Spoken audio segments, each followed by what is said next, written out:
هدانا جميعا بالإسلام ومن علينا بنعمة القرآن وشرفنا بسيد ولد عدنان محمد بن عبد الله عليه الصلاة والسلام وعلى آله وأصحابه ومن تبعهم بإحسان إلى يوم الدين. أعوذ بالله من الشيطان الرجيم.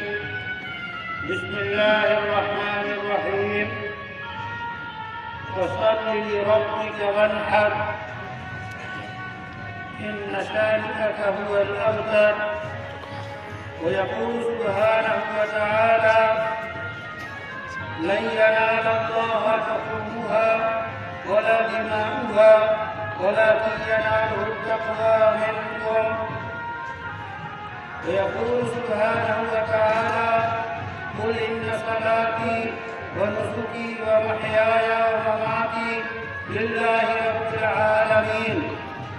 ويقول سبحانه وتعالى: وإذ ابتلى إبراهيم ربه بكلمات فأتمهن. حضرات گرامی، آج ہم اس عیدگاہ میں جمع ہوئے ہیں. سب سے پہلے ایک واجب ادا کریں گے،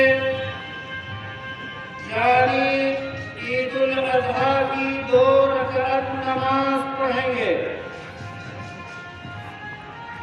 یہ 2 رکعت نماز علامہ ابن قیم کی تشریح کے مطابق ہر بڑی عبادت کے بعد بطور شکرانہ عبادت ادا کی جاتی ہے. اس وقت سب سے بڑی عبادت امت مسلمہ کی نمائندہ اجتماع نے حج کی عبادت ادا کی ہے. حج کی عظیم الشان عبادت کے بعد بطور شکرانہ یہ دوگانہ ادا کی جاتی ہے. دوسرا عمل جو ہوگا، نماز کے بعد اللہ کی جناب میں فطریانہ انداز میں نظر و نیاز کے اسلوب میں جانوروں کی قربانی پیش کی جائے گی، جو قیمتی، خوبصورت، اچھے، صحت مند اور خوشنما ہوں گے. یہ 2 عبادتیں آج انجام دی جائیں گی.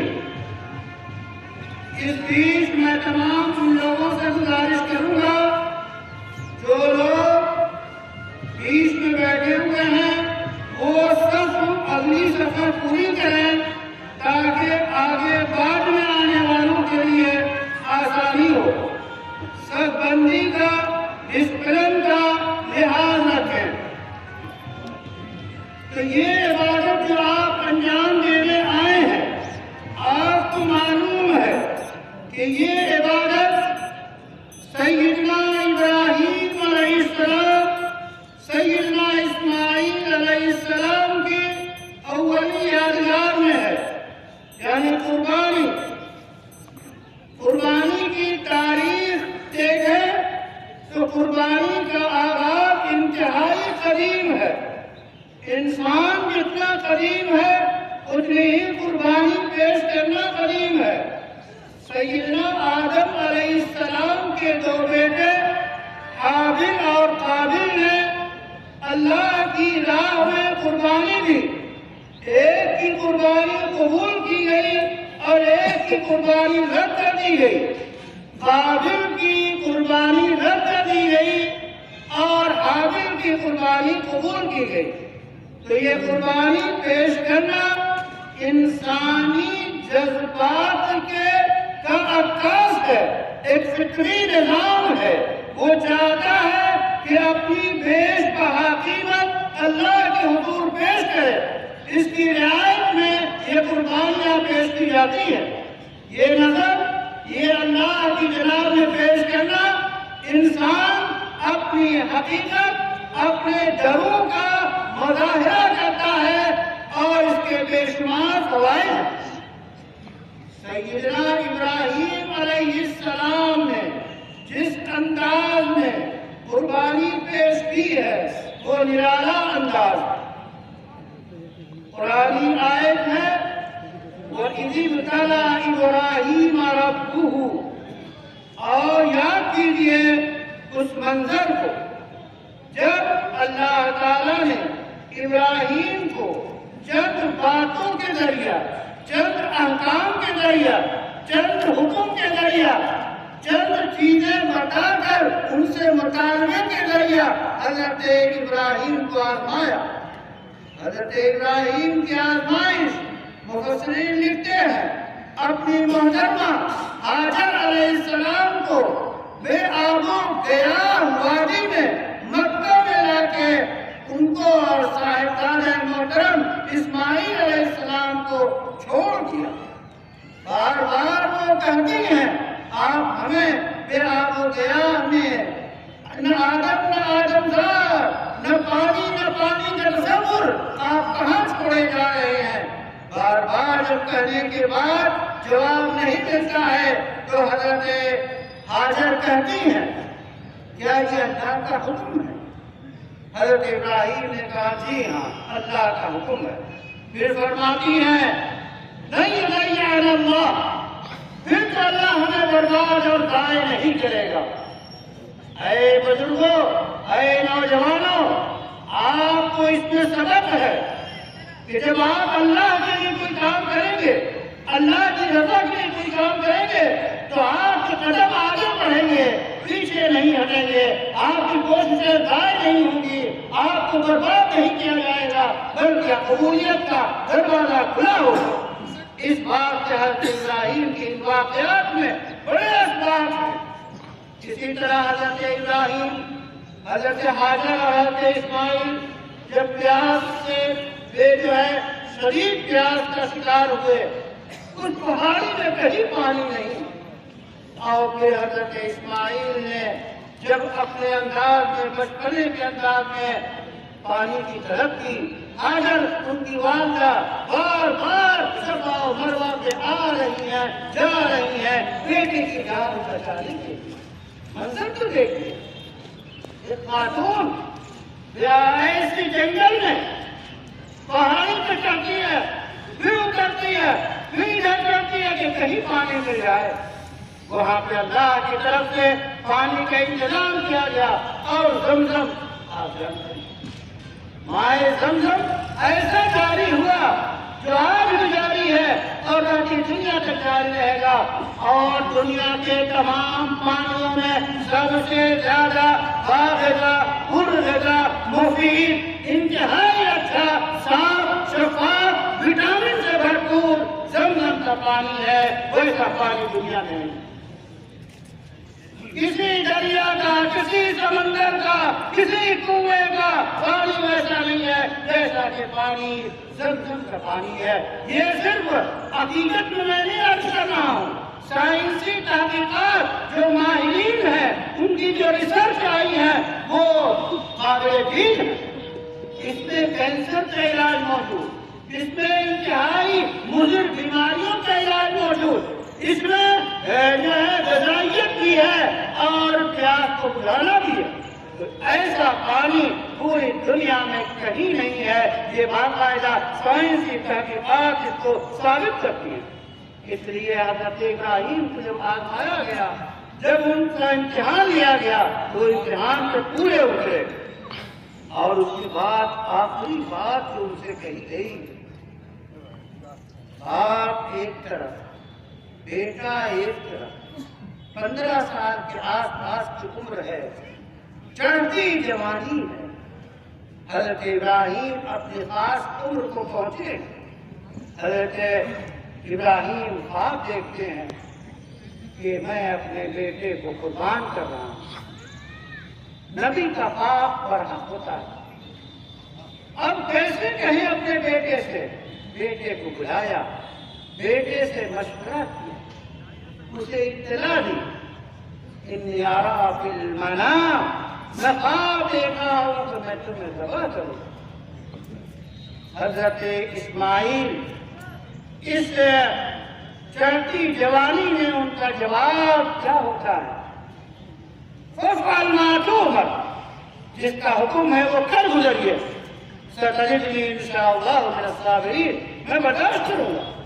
پھر پورا واقعہ حضرت ابراہیم نے حضرت اسماعیل کو اپنی دانش میں قربان کیا، وَفَدَيْنَاهُ بِذِبْحٍ عَظِيمٍ، اور اللہ کی طرف سے لمبا قربان کر دیا گیا۔ یہ ہے قربانی کا فلسفہ۔ 4000 سال سے زیادہ عرصہ گزر گیا، وہ قربانی ہو رہی ہے اور قیامت تک ہوتی رہے گی۔ آج ہم جو قربانی کے جانور پیش کریں گے اللہ کی جناب، وہ طے شدہ جانور، ان کی عمریں طے ہیں۔ ہر جانور نہیں پیش کر سکتے۔ من الانعام وہ جانور، اونٹ، گائے، بیل، بھینس، اور اسی طرح بکرے اور بکری اور بھیڑ، دمبے، ان جانوروں کی ہم قربانی کریں گے۔ جہاں قانونی رکاوٹیں ہیں ان کا لحاظ رکھنا ضروری ہے۔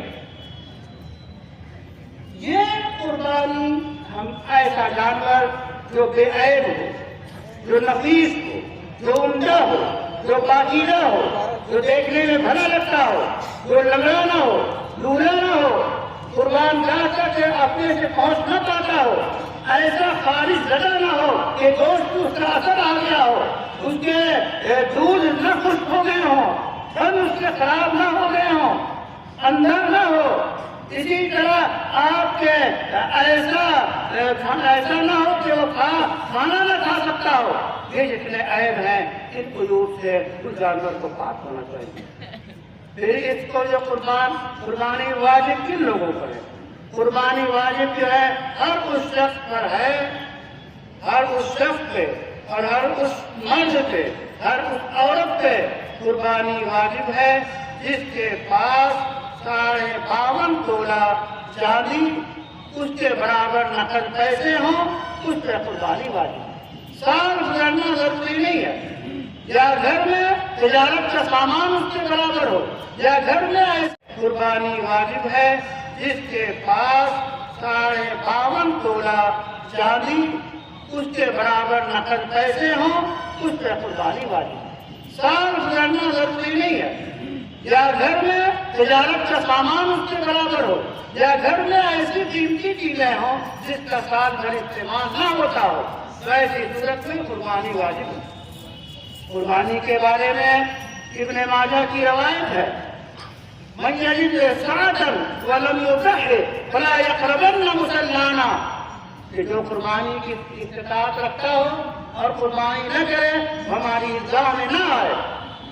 اے جوانوں، اے بزرگوں، سن لیجیے، قربانی واجب ہے، آپ کو کرنی ہے، اس کو یوں ہی نہ بڑھائیے کہ ایک نصاب نے کر دیا پورے گھر نے کھا لیا۔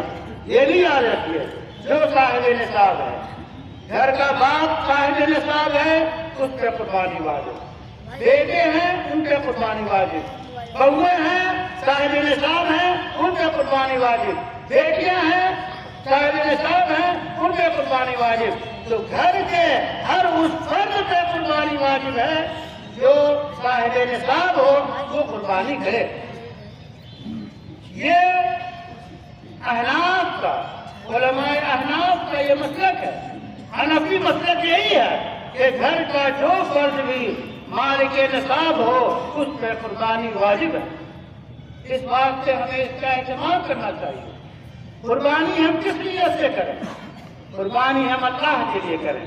اللہ نے فرما دیا، لَن يَنَالَ اللَّهَ لُحُومُهَا وَلَا دِمَاؤُهَا وَلَٰكِن يَنَالُهُ التَّقْوَىٰ مِنكُمْ، کہ قربانی کا کہ گوشت، خون، یہ چیزیں اللہ کی جناب میں نہیں پہنچتی۔ اللہ کی جناب میں نیاز، خلوص دل کی نیت، یہ اللہ کی جناب میں پہنچتی ہے۔ آپ قربانی کریں، اللہ کے لیے کریں۔ یہ سمجھتے ہوئے کریں گویا ہم اپنے بیٹے کی قربانی کر رہے ہیں، لیکن اللہ نے ہمیں اس وقت حکم نہیں دیا ہے، اس بات سے اس بکرے کی اور اس جانور کی قربانی کر رہے ہیں، اس اونٹ کی قربانی کر رہے ہیں۔ اونٹ ہو تو 5 سال عمر ہونا ضروری ہے، اسی طرح اور دوسرے جانور ہوں تو 2 سال عمر ہونا ضروری ہے، اور بکرا اور یہ چیزیں ہوں 1 سال عمر ہونا ضروری ہے۔ دمبا یا بھیڑ ایسی ہو جو کہ بھڑکیلی لگتی ہو، 1 سال کی معلوم ہوتی ہو، 6 مہینے سے زیادہ ہو تو اس کو کرنے کی گنجائش ہے۔ یہ عددی چیز ہے، یہ عددی چیز ہے۔ عددی چیز کا مطلب اللہ کی طرف سے اس کی گنتی متعین ہے۔ ایسا آپ نہیں کر سکتے کہ آپ جو ہے 10 دن کم ہو 2 سال میں قربانی کر لیں اور کہیں کہ بڑی فرما بھینس ہے اور بہت شاندار ہے، بڑی قیمتی ہے۔ نہیں، پورے 2 سال ہونا ضروری، پورے 2 سال ہونا ضروری ہے۔ اور عددی چیز یہ ہے، اس بات سے اس گنتی کا لحاظ رکھیے۔ اور نوجوانوں، قربانی کریں آپ، قربانی کے ساتھ آپ کی قربانی کیا اللہ کی جناب میں پہنچے گی، آپ کو ثواب ملے گا، اور یہ گوشت آپ خود کھائیں، دوستوں کو کھلائیں، اور دوستوں کے ساتھ ساتھ غریبوں کو کھلائیں۔ جہاں جیسی ضرورت ہو، غریبوں کی اگر زیادہ ضرورت ہے تو ان پہ زیادہ خرچ کیجیے، اور اگر کوئی شخص چند دن گوشت رکھنا چاہتا ہے اور غریبوں کا نقصان نہیں ہوتا ہے تو وہ رکھ سکتا ہے۔ بعض لوگ کہتے ہیں کہ فریج میں ہم نے جو ہے اسٹور کر لیا اور ہفتوں کھا رہے ہیں، تو اس کو آپ غلط نہیں کر سکتے، لیکن یاد رکھیے غریبوں کا لحاظ رکھیے، غریبوں تک پہنچے۔ جناب عالی، قربانی کا جو فلسفہ ایک یہ بھی ہے کہ گوشت جیسی نعمت ہر انسان کو نہیں ملتی۔ دنیا میں، افریقن ممالک میں، ہندوستان میں بھی ایسے علاقے ہیں کہ جہاں سال میں صرف 1 مرتبہ قربانی کا گوشت لوگوں کو کھانے کو نصیب ہوتا ہے۔ تو قربانی یہ گوشت جیسی نعمت قربانی کے ذریعہ ہر شخص تک پہنچانے کی کوشش کی جاتی ہے۔ یہ بھی یاد رکھیے، آپ واجب قربانیاں اپنی نگرانی میں کریں، نفلی قربانیاں آپ کہیں بھی کرا سکتے ہیں۔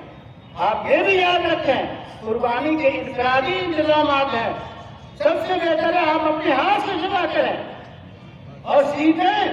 4 نسوں کا کاٹنا ضروری ہے، اس کا لحاظ رکھیں، اور جب چند لوگ قربانی کے جانور کو پکڑے ہوں تو سب بسم اللہ اللہ اکبر کہیں۔ ایسا نہ ہو کہ جو ہے جو چھری چلا رہا ہے اس کی زبان پہ نہیں ہے، سب لوگ کہیں، کوئی بھی ذبح کر سکتا ہے۔ اس بات سے اللہ بسم اللہ کا لحاظ رکھیں۔ تو قربانی کے جانور کو اس طرح آپ ذبح کریں۔ قربانی کے جانور کو ذبح کرنے کے بعد گوشت آپ کھائیں گے۔ اور میرے عزیزوں، بزرگوں، اسلام طہارت، صفائی، پاکیزگی سکھاتا ہے۔ اسلام یہ نہیں سکھاتا کہ آپ کے گھر کی نالیاں ناپاک ہو، یعنی خون سے آلود ہو۔ اسلام یہ نہیں سکھاتا کہ عام طور پہ جو ہے گندگی آپ ادھر ادھر پھینک دیں، گوجری یا آلائش یا یہ چیزیں کہیں آپ ڈال دیں، یہ اسلام نہیں سکھاتا۔ اسلام کا گائیڈ لائن یہ ہے کہ آپ پاکیزہ رہیں، آپ کا صحت پاکیزہ رہے، آپ کے راستہ پاکیزہ رہے، آپ کی سڑکیں پاکیزہ رہے، آپ کا ملک پاکیزہ رہے، اور ملک کی پاکیزگی کے ساتھ ساتھ ملک کے لوگوں کا ذہن صاف شفاف اور پاکیزہ رہے، ایسا صاف ستھرا رہے جیسا کہ احرام کے 2 سفید کپڑے باندھے 30 لاکھ سے زیادہ لوگ جمع ہیں، ایسا مجمع کتنی شفافیت ہے۔ یہ شفافیت ملک کے باشندوں میں پیدا کرنے کی کوشش کیجیے۔ یہ پیغام ہے حج کا، یہ پیغام ہے قربانی کا، یہ پیغام ہے سیدنا اسماعیل حضرات صحابہ کے مابین۔ جب رسول اللہ صلی اللہ علیہ وسلم نے قربانی کی بات کہی تو صحابہ نے کہا وما لنا، ہمیں قربانی میں کیا ملے گا؟ رسول اللہ صلی اللہ علیہ وسلم نے فرمایا تمہیں قربانی میں تحت شعرۃ اجر، ہر روئے میں 1 اجر ملے گا، یعنی جانور کے جتنے روئے ہوں ہر اجر میں جو ہے روئے میں اجر ملے گا۔ یہ زیادتی بتانا ہے. بے شمار اللہ کی طرف سے آپ کو ذبح کرنے پہ اور قربانی کرنے پہ ملے گا. حضرات گرامی، قربانی کے ذریعے اگر آپ دیکھیں تو اکنامک کو بھی بڑھاوا ملتا ہے. آج ایسے حالات ہیں کہ قربانی کے چمڑے کی قیمتیں کیسے گر جاتی ہیں اس موسم میں اور کیسے چڑھائی جاتی ہیں، اس کو آپ جانتے ہیں. اس کے ذریعے غریبوں کو کھال دیں، اسے بیچیں اور غریبوں کے کام آئیں. بے شمار کام اس طرح ہوتے ہیں جس کا لحاظ رکھنا چاہیے. حضرات گرامی، نماز کی جگہ متعین ہے. عیدگاہ میں نماز پڑھی جاتی ہے، مسجد میں نماز پڑھی جاتی ہے. یہ جو ایک کبھی ایسا ہوتا ہے، ملک میں ہوتا رہا ہے، بڑے شہروں میں، بامبے میں، دلی میں، جہاں بہت بھیڑ ہے کہ کہیں چھوٹی سی عیدگاہ ہے، مسجد ہے، اس میں نمازی بھر گئے اور اتفاق کیا کچھ لوگ بچ گئے تو وہ کسی گلی میں اور کسی راستے میں کھڑے ہو گئے اور انہوں نے نماز پڑھ لیا. یہ اس ملک میں ہوتا آ رہا ہے، ہوتا رہا ہے اور لوگ ایک دوسرے کو خوشی سے برداشت کرتے رہے. لیکن اس کے باوجود اگر دقت ہوتی ہے تو آپ ظاہر ہے کہ راستے نماز پڑھنے کی جگہ نہیں ہے، کوئی ہائی وے پہ نماز پڑھنے کھڑا ہو جائے تو یہ کوئی بات تو نہیں ہوئی. جو ضرورت ہے، حتیٰ کہ ٹریفک محکمہ ایسے وقت کنٹرول کرتا ہے کہ راستوں کو بدل دیتا ہے کہ ادھر نماز ہو رہی ہے. یہ سارا پس منظر ہندوستان کا یاد رکھیں، اس پس منظر میں آپ زندگی گزاریں. اس واسطے نماز اپنی جگہ پہ پڑھیں. خواہ بے ضرورت، بے اجازت آپ ایسے کسی راستے میں جہاں مناسب نہ ہو وہاں نہ پڑھیں نماز، وہاں نہیں پڑھنی چاہیے. اور اس کے ساتھ ساتھ حضرات گرامی، قربانیاں رنگ لاتی. حضرت اسماعیل، حضرت ابراہیم کی قربانیاں رنگ لائیں، حالات بدلے. اسی طرح جو لوگ صبر کرتے ہیں، جو لوگ برداشت کرتے ہیں، مستقبل ان کا تابناک ہوتا ہے. اس صبر اور برداشت میں وہ تیاری کرتے ہیں. آج عالم اسلام غزہ، فلسطین اور رفح کے جو احوال ہیں آپ جانتے ہیں. لمحے، معصوم، نوزائیدہ، ابھی پیدا ہوئے بچے شہید ہو رہے ہیں، ظالم شہید کر رہے ہیں، بے عورتیں شہید ہو رہی ہیں، نہتوں پر بمباری کی جا رہی ہے. یہ عالمی جنگی اصولوں کے خلاف ہے. لیکن اس کو جو ہے لگام دے، لگام آپ دیں گے، آپ کی جذبات دیں گے، آپ کی خواہشات دیں گی، آپ کی دعائیں دیں گی. آپ حضرت یونس علیہ السلام جو دعا پڑھی تھی مچھلی کے پیٹ میں، لا الہ الا انت سبحانک انی کنت من الظالمین، اس کو کثرت سے پڑھیے اور آپ کی بس میں جو ہے وہ آپ کریے، جو بس میں قانون اور دستور کے مطابق ہے. دنیا بھر میں احتجاج ہوتا ہے فلسطین کے شہیدوں کے حق میں، دنیا بھر میں احتجاج ہو رہا ہے. ہندوستان میں بھی سنجیدہ آواز ہے اٹھانے کا ہمیں دستوری حق ہے. ہم ناپسند کرتے ہیں ان اسرائیلیوں کو، ان صہیونیوں کو، ان ظالموں کو جو پل پڑے ہیں نیتوں پہ معصوم بچوں کو وہ بزدل قتل کر رہے ہیں. یہ خون کبھی رائے گا نہیں ہوگا، ان کی بربادی مقدر ہوگی. اللہ کی جناب میں دعا کریں اس بات کے. اور یہ ساری چیزیں حضرات گرامی، ساری ترقیات کی بنیاد اللہ کے پختہ ایمان اور اعلیٰ درجے کی تیاری، اعلیٰ درجے کی تیاری، تعلیم، ہر طرح کی تعلیم سے آپ اپنے بچوں کو، اپنے قوم کو آراستہ کیجیے تاکہ آپ کے اندر قربانی کا فلسفہ آپ کو معلوم ہو. ہر طرح کی تیاری کر کے آپ ملک کو جو ہے سونے کی چڑیا بنا سکیں، ملک کی ترقی کو گاؤں میں عروج تک پہنچا سکیں. آپ ملک کے لوگوں کے کام آئیں. اس لیے خود اپنے کام آئیے، خود کو نفع پہنچائیے، قوم کو نفع پہنچائیے، ملک کو نفع پہنچائیے، عالم کے لیے نفع بنیے. اسلام کہتا ہے خیر الناس من ينفع الناس بہترین تو وہ ہے جو لوگوں کو فائدہ پہنچائے۔ آئیے قربانی کے ذریعہ، گوشت کے ذریعہ، مدد کے ذریعہ، دعاؤں کے ذریعہ، اللہ کی جناب میں سچا ریت دھونے کے ذریعہ ہم لوگوں کو فائدہ پہنچائے۔ وآخر دعوانا ان الحمد للہ رب العالمین۔